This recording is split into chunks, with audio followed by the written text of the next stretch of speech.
Hey guys, and welcome to today's episode of Candidly Crew. I'm your host, Chesley White. And I'm Mareena Register. How's it going? Good. I hear you've been playing a lot of golf.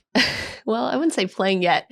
This week I have the opportunity to play 3 times, which never happens, but I'm very excited about it. I had a playing lesson yesterday with Kyle. How's Kyle? He's wonderful. He's probably, I could say terrible reception in Montana. He's feeling very neglected by you, by the way. I know.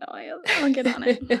Kyle is, for those who don't know, Kyle is our golf instructor. Shout out Kyle Mason. Yep. And then you and I are playing in a tournament today for the Greenville Chamber Ladies Tournament. Mm-hmm. And then I'm also playing Friday.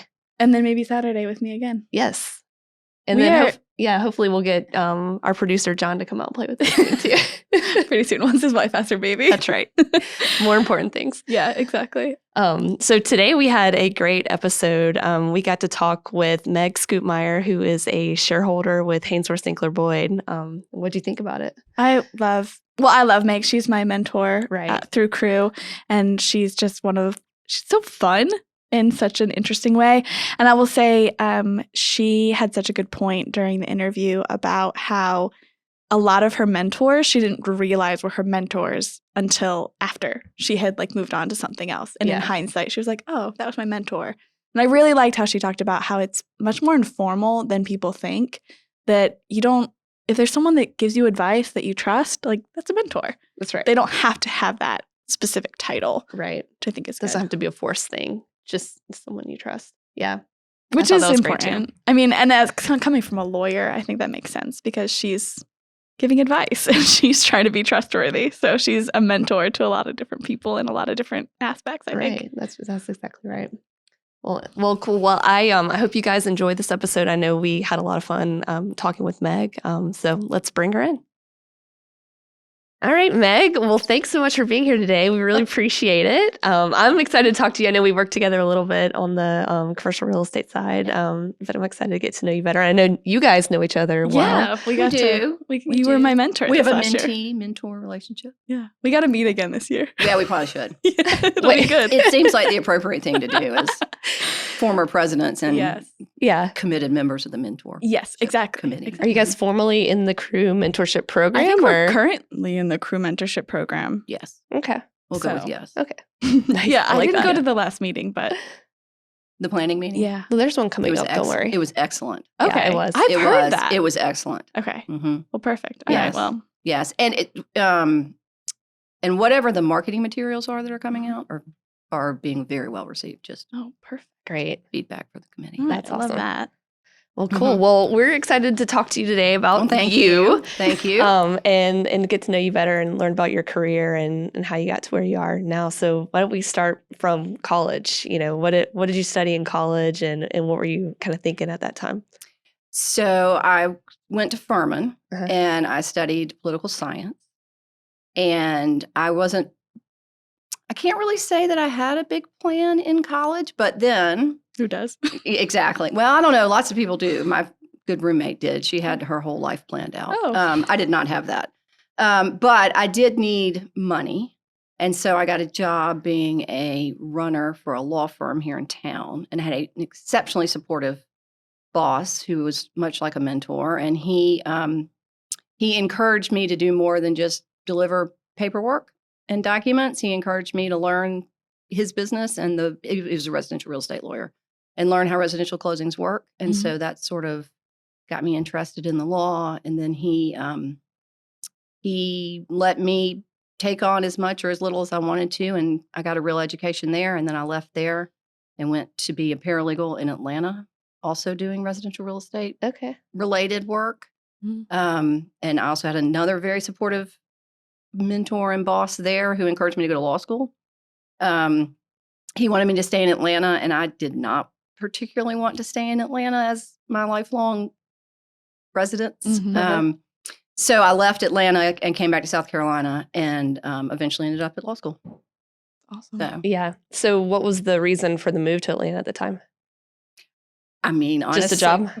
Well, sure. Yes. So I grew up in Greenville. I had gone to Furman, and I decided I needed to move. Get it. Just do I something. totally get it. Just do something different. I realized Yeah. Atlanta doesn't seem like I went very far away, but it was certainly it's so different. It was I'm the very exact and back then, I say back then, in the 1990s, early 90s, it was very different. Yeah. So, I'm the exact opposite of you. I grew up in Atlanta, went to school at Georgia Tech, and then I was like, I got to do something different. I've been here my entire life. And so I went to Tennessee for grad school and then came to Greenville for a job from there. So it was like literally the reverse of you. Yeah.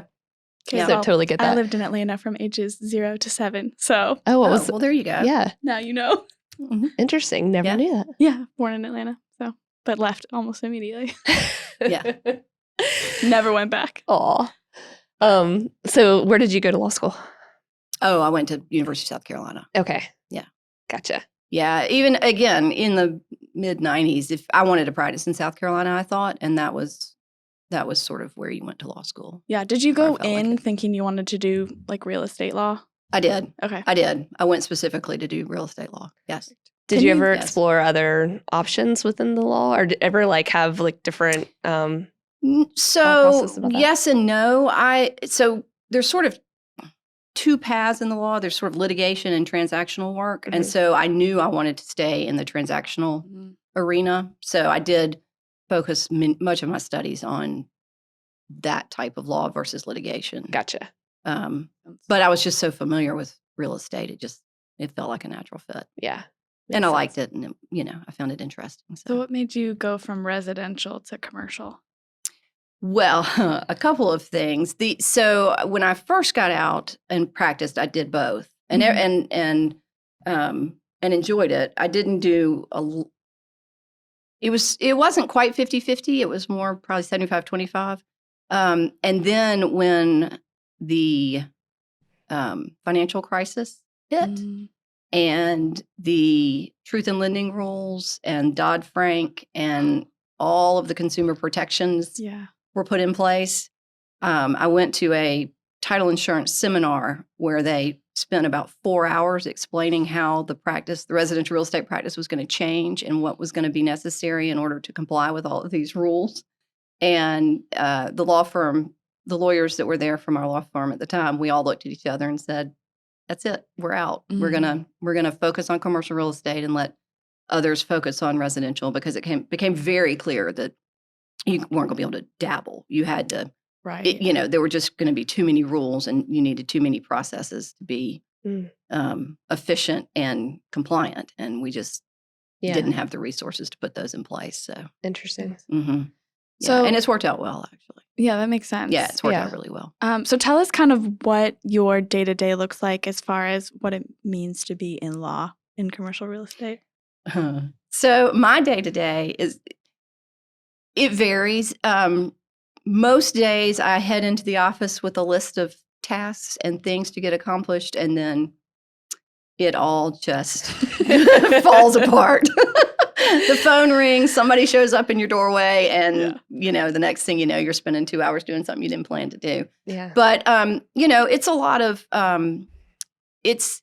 nowadays it's not as much legal research. It's a lot of strategy and finding the structure for transactions and determining what documentation is going to be needed and what the risks and rewards are, and then just sort of putting all of that together for the clients. Yeah. Reviewing due diligence materials, so forth. And then there's also just what you would imagine, talking on the phone, answering emails, that kind of thing. Yeah. So, how long have you been with Haynsworth now? I've been with Haynsworth since 2006. Okay, wow. I want to do that math in my head. Yes, I know. 16 years? Sure. Yes. That seems right. Yeah, I had to do the math too. Yeah, 16 years. I was going to let you guys do that because I'm not very good at math. I'm bad at mental math. So what did your career progression look like within the firm there? Like when you came in versus where you are now? So I graduated from law school and I went to work for a firm in Columbia. I realize I'm backing up from your question. But anyway, I went to work for a law firm in Columbia, and then for a host of reasons not related to work, my husband and I decided to move to Greenville. And so when I told my law firm in Columbia that, they had lots of clients in Greenville, so we opened an office here. And I worked there for 4 years, and then I moved to Haynsworth. So I went to Haynsworth in what is known as a special counsel position, which is, in essence, you're too old to be an associate, but nobody's sure if you want to be a shareholder. And by nobody, I mean myself or the firm. Gotcha. And so I went in as a special counsel, and I worked there in that position for several years, and then decided I liked them and they liked me, and so I became a shareholder. Interesting. So, Makes sense. yes. Is it a hard process to become a shareholder in a law firm? It depends on the law firm, very much. I mean, most of them have a 5 to 7 year track to do it, and then the criteria varies, again, depending on the law firm. Gotcha. So but it's much like your business. Yeah. You got to have a book of business and, and show that you makes sense for you to makes be sense for you to be a shareholder. That's right. And you're committed to the firm and you participate in firm activity. Yeah. It's what you might imagine. There's so much accounting firm. So I'm curious. So I know your title now, your I guess official title is a co-practice group leader for the real estate team. For the real estate team, yes. In terms of like thinking as a business owner, there's usually like tasks that are directly like related to client work, and there's tasks that are related to like more business level activities, kind of like broad and I guess like narrow kind of work. Yes. Do you find yourself now working on those tasks that are more like company level and like kind of business strategy? Are you still doing like the mechanics of the day to day? And maybe that's different for the law firm profession. I don't know. No, I would say it's probably, I say it's a little bit of both. Okay. I have reached a point in my career where it is important both for myself and for the rest of the firm that I delegate and that I try and have tasks handled at the appropriate level, both for client efficiency and cost, but also because it's important to provide opportunities for others to learn. Right. And so I try and do that, which takes away some of the day-to-day tasks, but there's still occasions where it's just I have the institutional knowledge, and so it's just easier to do it, or makes more sense for me to do it than to try and delegate it elsewhere. Yeah. And then, yes, there is a lot of strategy and business development conversations and practice management, processes to run through. So, is there one that you prefer over the other? Like, do you enjoy doing one side versus the other better? They all have their pros and cons. Okay. So, I mean, I could give you a list of all the things I like and all the things I don't like, but I'm not sure it's going to. They don't evenly divide like that. Yeah, I'm not sure it's going to evenly divide business versus practice side. Yeah. So, yes. Okay. I was just curious. But I got a firm list in the head of things I don't like to do and things I do like to do. So. Yeah, I was the same way. Yeah. Because there's so many things I feel like in all of our jobs where it overlaps so much of, well, this is client work and this is just to help grow the business outside of clients. Yes, exactly. So, well, what would you say is the most challenging part of your job and the most rewarding? So the most challenging part of my job is probably boundaries. Both, and that may just be me because I'm not very good at that. But it's just difficult to one of the things that we do is we take on clients' problems, right? Yeah. And so that causes there to be sort of a burden to fix it. And so you've got to sort of recognize that you didn't create it, you're going to try and fix it, but you need to sort of set the boundary of like personal responsibility for it. And also just as we were talking about, email has just changed the way you practice law. It's just, and the phone is just, you're 24/7. And that's just, that's hard with family and friends and vacation and, trying to set those sort of boundaries. Do you have clients that have your cell phone number and text you? Yes.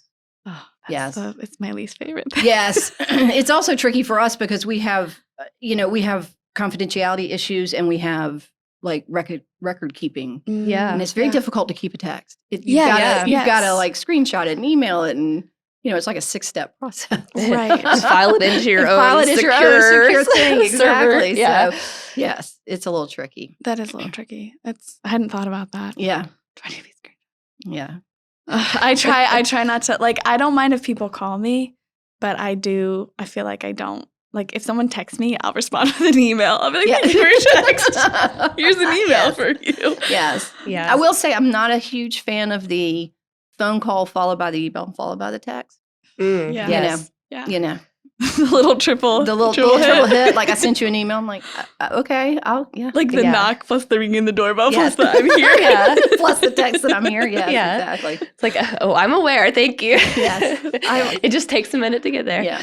I also struggle with some clients want to call me out of the blue, but I could be in other meetings, and I'll respond to them and I'll say, hey, sorry, Mr. Call. Like, can we set up a time for me to call you? Mm-hmm. And then they want to just try and call me again. Mm-hmm. And I was like, well, I'm in another meeting. Yes. Let's schedule a time. Yes. So it is hard to set boundaries. Do you find there's other boundaries other than just like, because it sounds like you were saying it's almost like a mental boundary of like, here's your problem and I can only do what I can try to Yes, do it's a personal, Yeah, I'm trying to figure that out. How do you set that boundary? Like when you're going on vacation or when you, like what kind of separation do you have to make sure you have time for your family? How do you create that balance? And say I've gotten a lot better at it, a whole lot better. When I first started, I was terrible at it. So fortunately, I have a very good support system at the office. And so I just try and remind myself that they're there and that they can handle it. And if they need to find me, they can. Yeah. That's it. That's true. But it's a lot of mental reminders of yourself. Do you find yourself It'll be okay. on vacation be like, don't respond to that email? I mean, I have. I mean, probably should admit that, but yes, I have. I have. Yeah. It's important to take time away for sure. Yeah.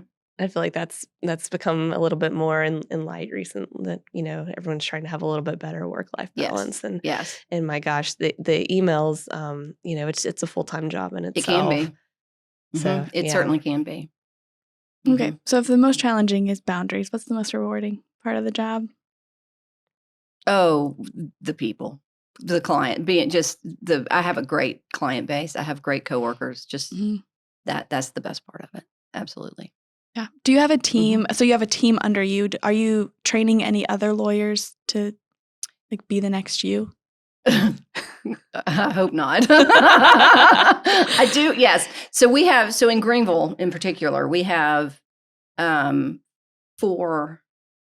commercial real estate lawyers. We have a 5th one coming on in August, and we have 2, I'll say 2.5, because we have one that works part-time, paralegals, and then we have a brand new transaction coordinator who's starting today. Actually. Ooh, very nice. excited about that. So yes, we have a whole team. That's awesome. And we work together. Mm-hmm.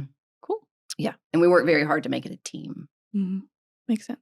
Keep everybody engaged. Yeah. How do you do that? Regular communication? We do. Okay. We do. We established we have a regular Monday morning meeting.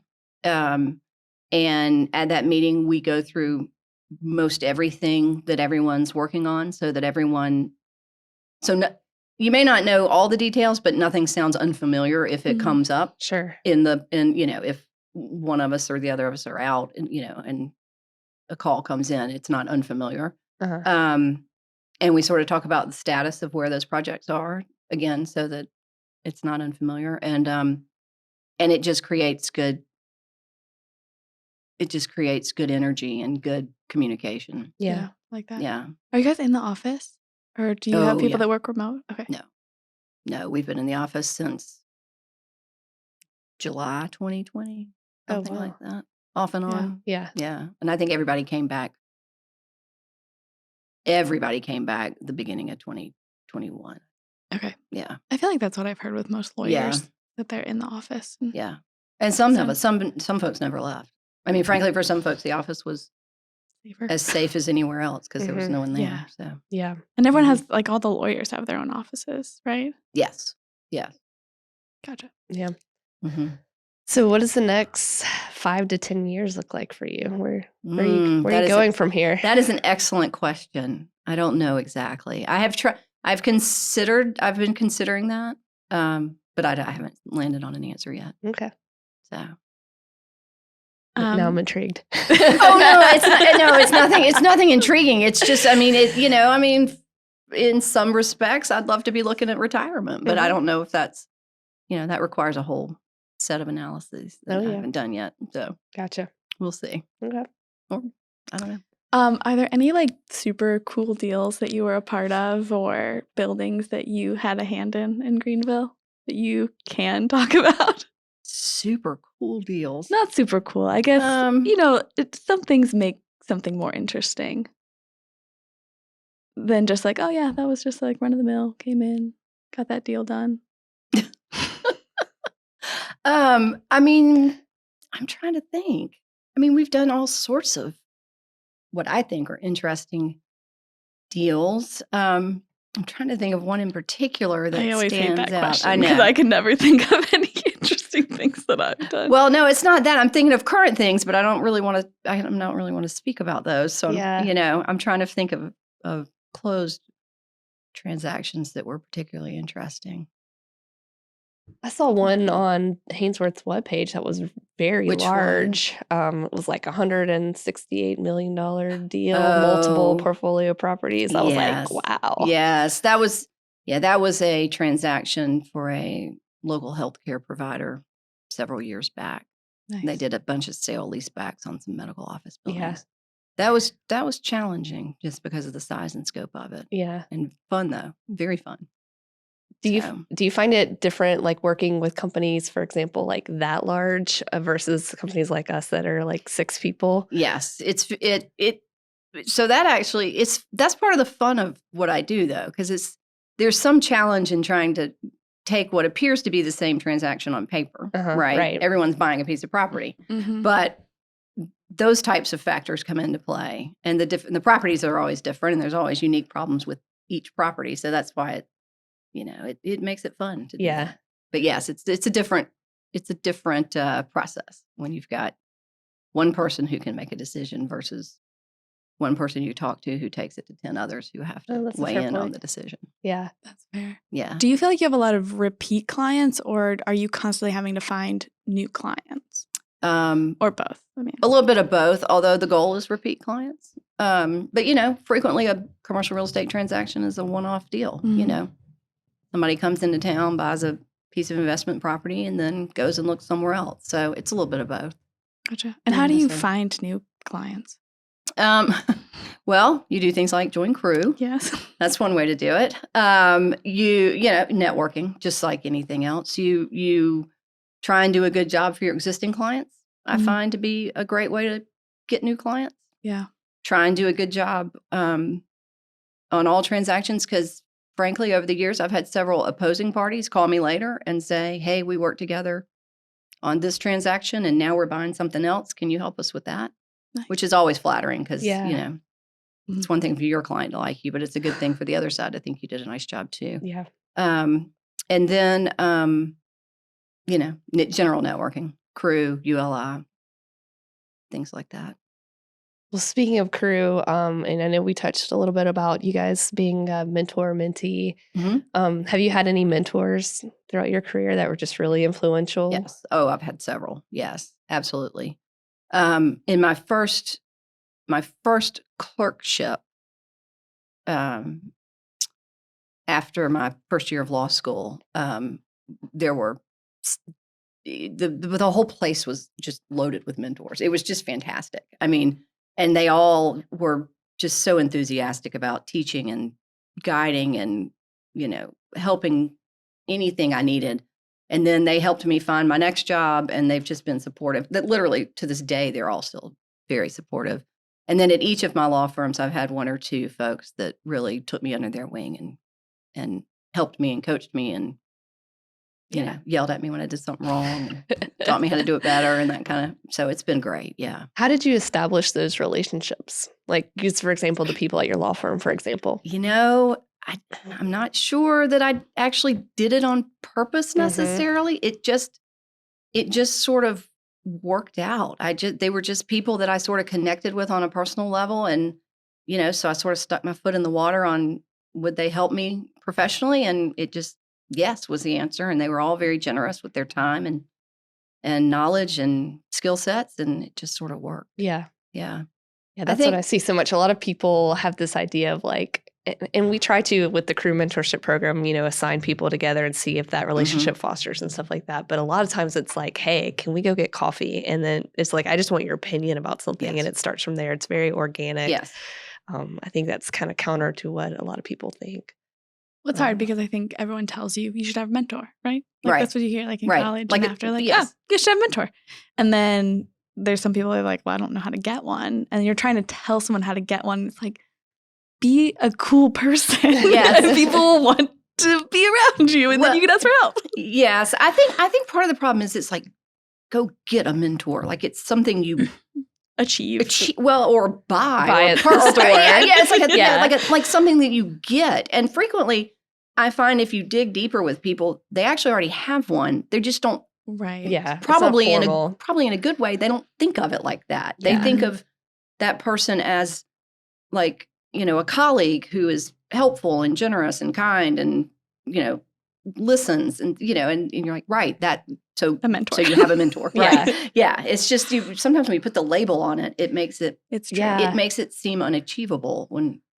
And there's kind of a pressure built into that situation. Yes, right. Yeah. Because you don't want to go to someone and say like, will you be my mentor? Because it kind of feels like because even in the crew program, when you ask someone to be a mentor, they're like, I don't have what it takes to be a mentor. And you're like, of course you do. Yes. Can you Can you listen? Can you listen? Right. Yes. Yeah. Can be a mentor. Yes. Have you been working for X number of years? Sure. Mm-hmm. Yes. Do you have a network of people that you can help plug this person into? Yes.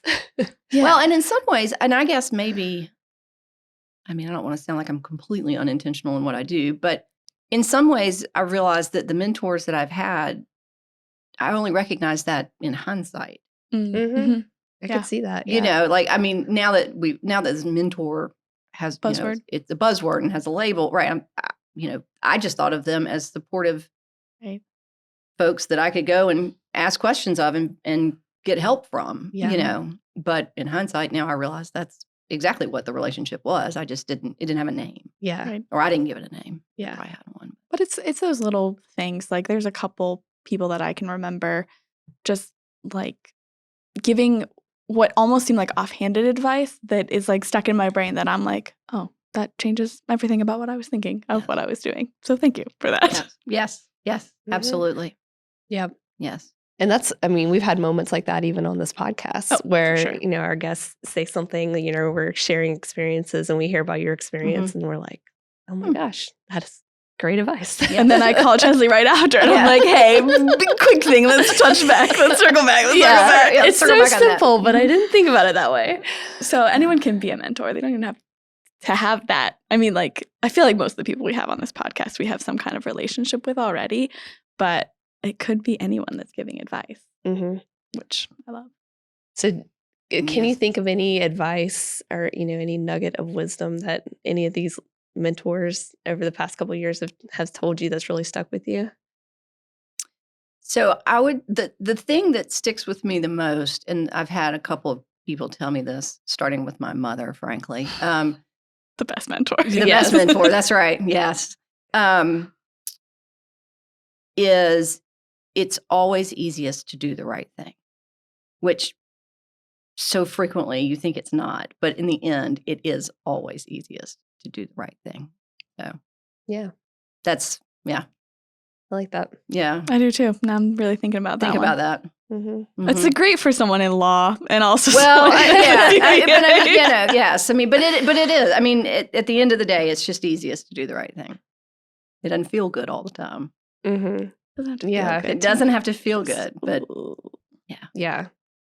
But oftentimes those moments that are uncomfortable or it doesn't feel good, they're just short.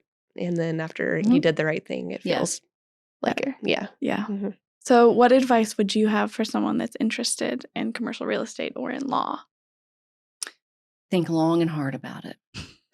Make sure that you understand what being a lawyer is. Because, this is going to sound trite, but like what happens on TV, that is not what practicing law about. Law is not, and particularly now with mandatory mediation, law is not, every day in a courtroom, unless you're a solicitor, but generally law is not every day in a courtroom. It's a lot of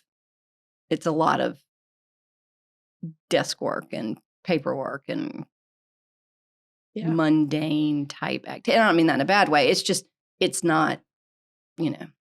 Yeah. It's not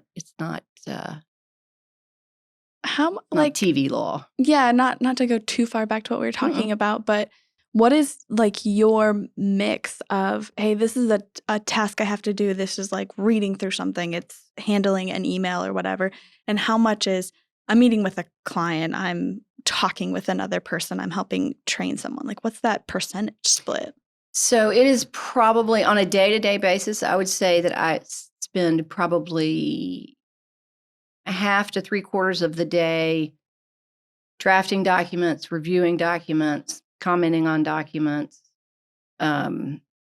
reviewing due diligence materials. And then I spend the other half or 25% of the day talking on the phone, going to meetings.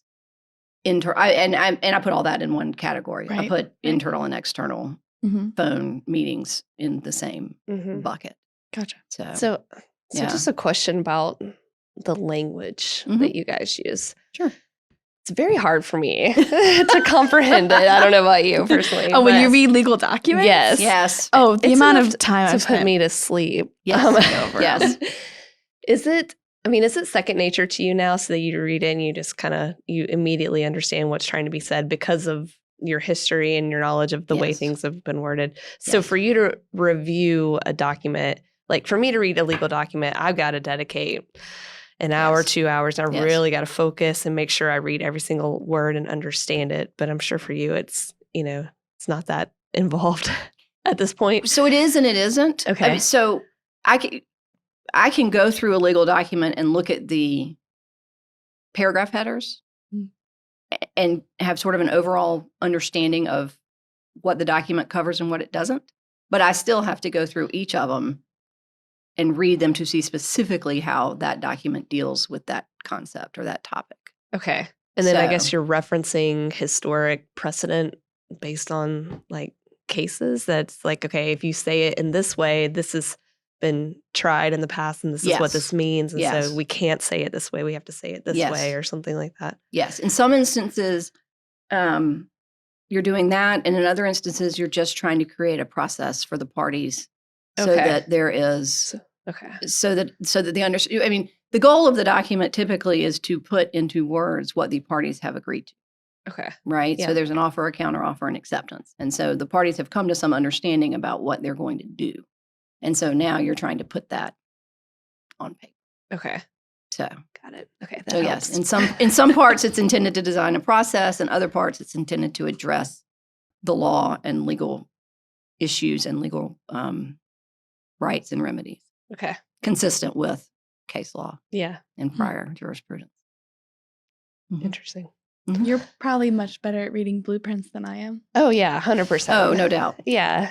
Yeah. It's just interesting how, and I guess it's the same with architecture. You guys have your own language, and it's. I certainly think you have your own. I think both of you have your own Yeah, language. We definitely. That's fair. I know yeah, you do. We do for sure. Which is the fun part about getting clients is because they have their own jargon, and like even real estate has its own jargon and the way the words. And I mean, in accounting, obviously, we know. Well, like sale leasebacks are a nightmare. Yes, and I see them. Yes. In real estate, and so getting to go into a client and make sure that my language is speaking to their language is always one of my favorite parts of the job. And understanding and being able to talk with people on different levels, I think is the best part about having clients. Well, I mean, all three of us have the same basis in our profession, in that if we don't understand what our clients do, we can't really do what we do, right? Yeah. So we try and tell folks, younger associates, you gotta understand what the client does first in order to draft, the documentation you're being asked to prepare, because you've got to know what their issues are. Yeah. It's been so interesting because I've been doing more sales, honestly, in my new position. And I went through this whole training on staying curious. And I realized how often in a meeting with a client where they're just talking, trying to tell me their just like about their business and what they're doing and what problems they're having, my mind is immediately trying to find a solution instead of being like, well, why do you think you have that problem? Because they probably have, like, I need to get more information from them. And it's been so interesting to just ask more questions. And I've gone into full meetings where I don't tell them anything. I'm just asking them questions and getting to know more about their business. And it's been so fun to do. Just so cool to see all these different people and talk to someone in Sweden. Yesterday, I'm starting a company here. And I was like, tell me about that. That's so interesting. And that's a lot of how at least our initial client meetings go. The clients always, they come in and they have their discrete question that they want an answer to. And you're like, and we will get to that. But beforehand, let's back all the way up and you tell me how we got here. Right. Yeah. And you tell me what you do, and what happened and why this has become an issue and how you'd like to see it resolved. And then we can. Yeah. That makes total sense. Because we have a lot of like prescribed of what we think the answer could be, but I feel like, especially with you and us, all of us we're customizable, right? Right, like exactly. Absolutely. We have so many different ways to solve problems. We really need to understand the full problem before we go about passing out solutions. And I mean, I'm sure, certainly I'm not sure, yours probably falls a little bit, but I mean, what we provide is advice and counsel. You can take it or not. I mean, that's totally up to the client. Yeah. And frequently, particularly with our larger institutional clients, we are one consideration among, legal is one consideration among many. There's tax, there's, business, there's competition, there's a whole host of ideas that go into the decision-making process, and we're just one of them. Yeah. So, how do you feel like you build that trust then between a client and the firm to say, like, because I'm sure you have clients that will just take your advice, right? Like once you give it, they're like 100%. How did you get to that point with those clients? Is it just time or? It's time. Yes, it's time. And it's just like, it's the same way you build confidence with your friends. It's being receptive and listening and trying to understand their concerns and address them in a supportive way. And then being there when they need you. Being there when you need. Yeah, exactly. Yeah. It's building relationships. Yeah, that's like right. everything else. Yeah. Which is part of all of our business again. That's right. Yes. Building relationships. Yeah. So I want to talk more about Crew and a little bit about National or Crew Network. Crew Network. Yep. So tell us about first what you did for Crew Upstate. So when you were on the board. I was on the board. Were you a charter member? I was, yeah. So I was a charter member. So when the organization started, they got to the end of the year and they needed 2 more commercial real estate commitments. I'm not sure. I don't remember exactly what the application called it, but so we got this call from several of the organizers, but to me and Ann Ellison in our office, and with this sort of desperate, can we sign you up because we have to turn the application in tomorrow? And of course, we thought it was a fantastic idea, and we were absolutely on board with it. But it was just sort of funny how it came about. So I was a charter member, and then I was, I think, the second co-president. Because you're co-president with Debbie. I was co-president with Debbie. Actually, we just our last Debbie. guest that we interviewed. So. Oh, you did good. Okay. Yeah. So I was co-president with Debbie, which I think we were the second. I believe so. Yeah, I think so. And so it was challenging. We had a very committed board and very committed members, but we didn't have a ton of money. And we were trying to figure out how to sort of make our mark in the community. But it was fun. It was great fun. And it's so much fun now to see where it is and how many members there are and just what great things it's doing. I know, because now it's you're 12 or 13 of our chapter. And what's our current membership? Is it over 100? We usually sit right around 100. There's times of the year where it's over, and then, so I think the last count was like right around like 98 to 102 or something. Yeah, I think in our year we were really going to be excited if we got to 35. Wow. Yeah, and that included all the board. There were 12 of us. Right. So yeah. And I think Tara, my business partner, was another early. She was founding member. Yeah, she was on the board. It's so cool. I feel like there's so many women in Greenville that have been in crew. But I guess I also know a lot of crew people because I've been in crew now. I've been in/on the board for 6 there's also years just now. more women in Greenville in commercial real estate. Yes. Yeah, which is great. Which is great. And exciting. I love that. Very much so. So it's been very cool. So you were co-president, and then you were just telling us that you did some stuff for the national, since it is a national organization. I did. So I was a chapter delegate, and then I, as part of that process, got on a committee, a national level committee that was the convention planning committee. And so we worked on planning the convention for New York, in New York. Which is big. A convention has like over 1,000 people that come to it. Yes. It's giant. It's fun. Yeah. Who was the speaker the year that you did it? Like the main... Sorry, that's a very specific No, I can't think of his last name. He was the admiral that commanded the Osama bin Laden raid. William McRaven, is that his last name? That sounds right. Who then went on to lead the Texas college system. I think it's McRaven. Anyway, he was fantastic. Wow. Okay. Yes. I love that. Yeah. It's so fun. Yeah. Crew always has a really cool speaker. Yeah. Robin Roberts was I loved Robin Roberts. One that I remember from San Diego. Yeah. Yes. He was there, and who was the Amy that does the posing? Remember? I can't think of her name. She was great too. Amy that does the posing. I know. I'm so bad with names. I'm so bad with names. You would know if I'll come up with it and send it to you later. Which won't have the podcast people, but we'll put it in the comments. Yeah, we'll put it in the comments. Yeah, exactly. So how did you get on the committee? Did you have to apply for it, and was there a vote or anything like that? Or so I did have to apply for it. I don't know. I believe that. Yeah, it was a board. I think the board approves the members. Because anything national, I know that they have. I mean, they are requesting from like the chapters. Yes. Every chapter is supposed to put in like 1 to 2 nominations for different things, and there is an application you have to fill out, and you have to pick which committees you're interested in and tell them why you're interested in them. I may have even done a phone interview. Interesting. That makes sense. What did you think of all the other women that you're serving with? I mean, were they pretty impressive? Beyond impressive. Yes. Yeah.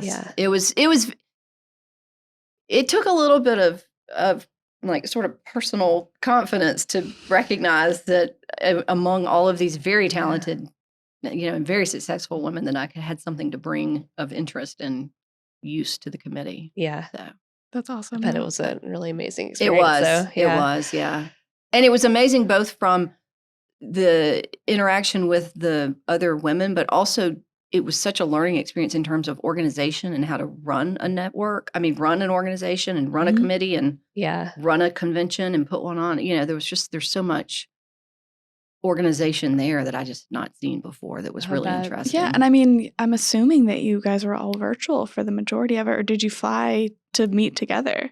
No, it was pre-virtual actually. Right. It was all conference calls. Yeah. That's wild. So the first time the whole committee met was at the convention. That's awesome. Yeah.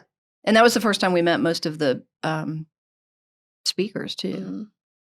We each they broke us up into subcommittees, and then we each had a breakout session or 1 or 2, I think, sessions to put together.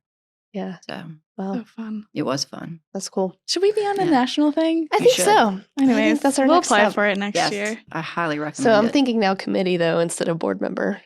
Yeah, board member seems like a lot. Well, especially when we're running this whole podcast. True. That's true. It'll challenge your schedule to having to go. Yeah. Yeah. But this is a lot of fun, so I don't want to give this up. I know, we're giving it up. I highly recommend it.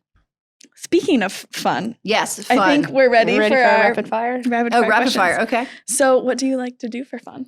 What do I like to do for fun? I like to cook. I like to read. I like to watch sports. Oh, which sport? I like to play sports, although I don't do it very often. What sports do you watch? Basketball, tennis, golf. So is March Madness big for you? Huge. Love it. Especially being here. Did you go? Yes, all day, every day. That's awesome. Yes. I didn't know that about you. I went all Friday and all Sunday. Yes. Also, that's great. It was great. It was fun. It was really fun. Oh, okay, but how did your bracket do? Oh, poorly. Very poorly, but that's okay. I just like the game. It might be a case like of when watching. you know too much, you don't do as well. I don't know. There's some This year elements of there luck was in there. No, I agree. bracket busters. No, my most successful years have always been the years where I just sort of glance at it, pick one, and move on. Yeah. And those have been my most successful So years. funny how that works. Yeah. All right, next one. Where is your favorite place to travel? Probably anything mountain. Okay. Yes. So I you and like- Debbie both. Yeah, that's I'm true. not. I'm too pale skinned to enjoy the bright sunshine, and so the beach. I mean, I like the beach, but it's just Yeah. not. It requires so much effort. You Mhm. have to put on sunscreen. You have to do it every 4 hours, and Yeah, it's right. just so Well, I was just in Montana last week in the Yes. mountains every morning, sipping my coffee, Yes. looking at the mountains, watching sunrise. It was perfect. yes. We were going there in September. Ooh. I know. I've now added it to my list for Yeah. next March. Montana's good. Yes. It's got some good stuff. Have you been Yeah. before? No, not to Montana. I've been near Montana, Right, but yeah. right. But yes, Um, pretty much it. Yeah, a mountain, a lake with a mountain. Now I'm you're getting obsessed with somewhere. Lake Tahoe. Mm-hmm. I just think it's one of the most beautiful places in the world. Kayaking on Lake Tahoe Oh, when the water connects to the mountains, connects to the sky, and it's just so okay. good. Hmm. What is You'll your get her. favorite book or podcast? Or at least like a sampling of books or podcasts that you like? Favorite book or podcast? So my favorite book is probably it's a short story really that turned into a movie, which is The Shawshank Redemption. Oh, Yeah. nice. And then my favorite podcast, I'm pretty obsessed with anything true crime. So take your pick. Gotcha. Interesting. Yeah. I've done some true crime. Although I'm also a big fan of Work Life with Adam Grant. I Oh, love I Adam love Grant. Grant. Yeah. He He's put up great. something. Yeah. He put up a tweet yesterday that got me. I saw it. I saw that Something you liked about it as well. achieving and how it's not about getting this one thing. It's about the happiness in the little moments. And I was Yeah. like, I sent it to a friend and I was like, I hear this, but I don't hear it, but I'm trying to hear Yes. it. Yeah. Yeah. Yeah. I read that too and had that same reaction. Yes. It's a great podcast though. Yeah. It is a good podcast. I agree. All right. What is your current or what is a current TV show that you're binge watching? Well, I just finished We Worked. And I think we're going to go on now to Anatomy of a Scandal on Netflix. Okay. But we'll see. I've put WeWork now on Mhm. since you just mentioned it. Yeah, we Because just I finished saw that. it on Apple Plus and was like, I need to watch it. Mm-hmm. So is Anatomy of a Scandal kind of like a true crime thing too? No, it's actually based on a book. Okay. Although we're also looking at a very English scandal. Okay, that's the one A I very was British thinking. scandal? I think it's a very Yes, English. I don't one or know. the other. Anyway, that's also on the next up Okay. list because I think that is based on a true story. I don't know. So do you mostly like dramas? Yes, I like non-violent dramas and Did you go through that when there Comedies. was a bunch of I think those like mini series like The Big Little Lies and The Oh, I Undoing did like that one. and Mm-mm. yeah, I did. I went through those because no. I can't do long. I have to really commit for a very short period of time. Yes, I do like that. I do. I'm a big fan of the whole binge watch idea that you can just be done. Yeah. But I'm not big on violent type Okay. shows because I don't know. My day is stressful enough. I don't particularly Yeah. want to sit and Yeah. be all stressed out watching I get that. Yeah. shows. Makes get that. sense. Yeah. All right. Our last and favorite question. Okay. What is your favorite restaurant in Greenville and what do you like to get there? Oh man, that's tough. So I have lots. You can give us like a sampling. Okay, well, I'll give you so my favorite, I would say my favorite nighttime restaurant. How about that? We'll go with nighttime Yeah. and daytime. So my favorite nighttime is probably the Lazy Goat because I am obsessed with their sausage pizza. It's good. I've had it Oh, before. God, Yeah. it's so good. And those goat cheese. The fresh goat Yes, cheese I'm not also- and the Brussels sprouts also Mhm. equally good. I like a Um, Brussels sprout. And I think I'm gonna say one of my favorite daytimes is the Pita House. Oh, I love Oh, the Pita yeah, House. I that's a haven't been Greenville in staple. a hot minute. Yeah. I need to go back. The cash only thing gets me every time I have Yeah, to stop it at the does. ATM across So the I- street. If it makes you feel any better, I carry one check in my wallet at all times. For that sole purpose? Solely for the pita house. Absolutely. Because I never have cash. Like that's what not a thing. So. What do you get at the pita house? Oh, all kinds of things. Okay, so you mix it up. I mix it up. Yes. Okay, I am just a classic chicken shawarma on hummus plate where they just take a full plate of hummus and then just hollow out the middle no, and just put dump chicken in it. Oh, and then I get so much pita and I'm like, this is my dream. Yes. Yes. You should not underestimate the falafel. I was about to say, I love the falafel. You should not underestimate the grape leaves. I love grape leaves. I've never had the grape leaves. Yep. The grape leaves are delicious. The gyro's yummy. Okay. This is good. You want to go next week? So, sure. Absolutely. A little mentor session? A little mentor. Yeah, sure. Okay, absolutely. Perfect. Be perfect. Yeah. Write it down. Get cash. I'll have my check. Don't worry about it. I'll have my one check. So don't worry. Then we can Venmo you. Yeah, you can Venmo me. That's right. That's what we need. That's what we need. I'll have the one check. Okay, that's perfect. Also, just as another aside, were you to be hosting some sort of gathering, they have these like 50-piece dessert boxes that I have gotten on a couple of occasions that I would say were the most popular dessert item I've ever served in. I mean, you can make whatever homemade you want, but like why? Because everyone just loves them. Oh, that's amazing. Is it like baklava in the land? Oh yeah, that's the good stuff. Just in the land of pushing the easy button. Yeah, I love the easy button like so much. I want to be cooler than that, right? Like you mean you want to like make something homemade? I overthink it to where totally I can't agree. do something that's like, oh, I can do that in a certain amount of time and then be done. Instead, I'm like, should I create an entire charcuterie board situation that I have to build on site because it's too much to take with me? Or like way too many cookies or whatever that takes me way too many hours. And I'm like, why did I do that? Why didn't I just go to Pita House and get a 50-piece dessert? I'm here for you. See, this is how our mentor-mentee relationship works. Like the next time I'm thinking about being too much, I will just be like, go to Pita House. Go to Pita House. That's right. That's right. But your area of like craftsmanship is more with like coffee and drinks, I feel like, and charcuterie. Yes, of course. okay, but even just the other day, my friends invited me over and they're like, oh, if you want to bring something for a cocktail, do. I, in my head, was like, okay. I created, like I was trying to maximize if I bring 2 liquors and 1 liqueur, how many different drinks could I make? And should I bring additional things?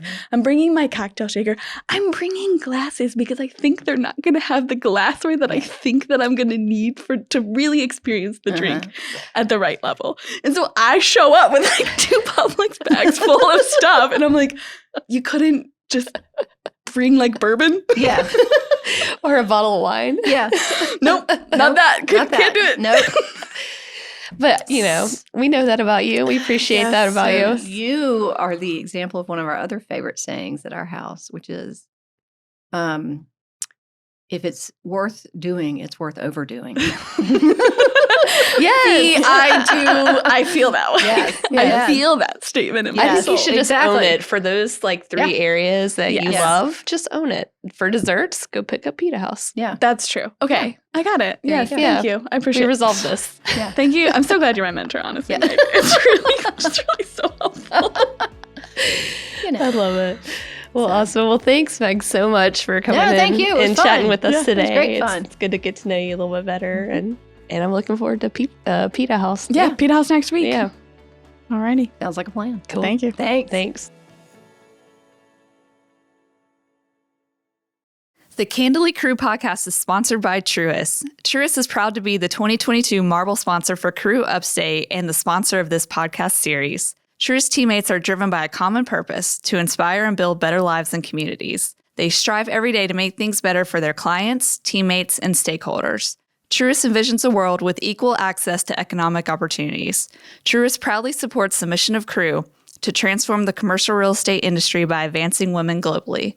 Crew Upstate's Truist contact is Michelle Dodge, SVP. She can be reached at michelle.dodge@truist.com.